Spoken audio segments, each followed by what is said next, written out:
Muraho neza. Uyu munsi tugiye kureba abantu batanu bakunze kugarukwaho ku rutonde rw'abafite umutungo ukomeye mu Rwanda.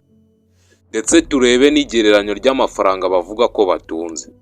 Icyitonderwa, iyi ni imibare iboneka ku mbuga nkoranyambaga zitandukanye. Ntabwo ari imibare yemejwe ku mugaragaro. Ku mwanya wa gatanu, turahasanga Egide Gatera. Ni umushoramari uzwi mu bikorwa bitandukanye birimo icyayi, ingufu, banking ndetse n'izindi investment. Umutungo we ugereranywa hafi ya miliyoni 86 z'amadolari.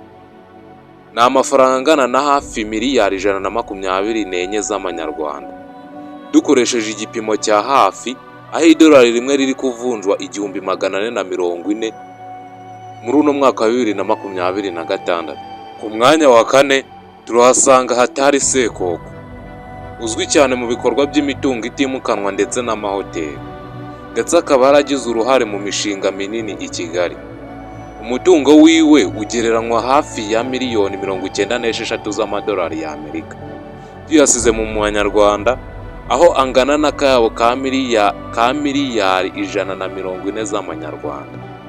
Ku mwanya wa gatatu turahasanga Regis Rugemanshuro. Ni umwe mu bantu bakomeye mu nzego z'imari n'ishoramari mu Rwanda. Amakuru amwe amushyira ku mutungo ugereranywa hafi ya miliyoni 108 z'amadolari y'Amerika. Ibyo bihwanye n'amafaranga hafi miliyari 155 z'amanyarwanda. Ku mwanya wa kabiri turahasanga Tribert Rujugiro Ayabatwa, umwe mu banyemari bakomeye cyane bakomoka mu Rwanda. Yubatse ubucuruzi bunini muri Afurika, cyane cyane binyuze muri Pan-Africa Tobacco Group. Amakuru amwe agereranya umutungo we hafi miliyoni 280 z'amadolari y'Amerika. Ni ukuvuga hafi miliyari 403 z'amanyarwanda. Tribert Rujugiro yitabye Imana muri 2024, bityo ntitugomba kumufata nk'umuntu ukiriho muri uru rutonde rw'ubu.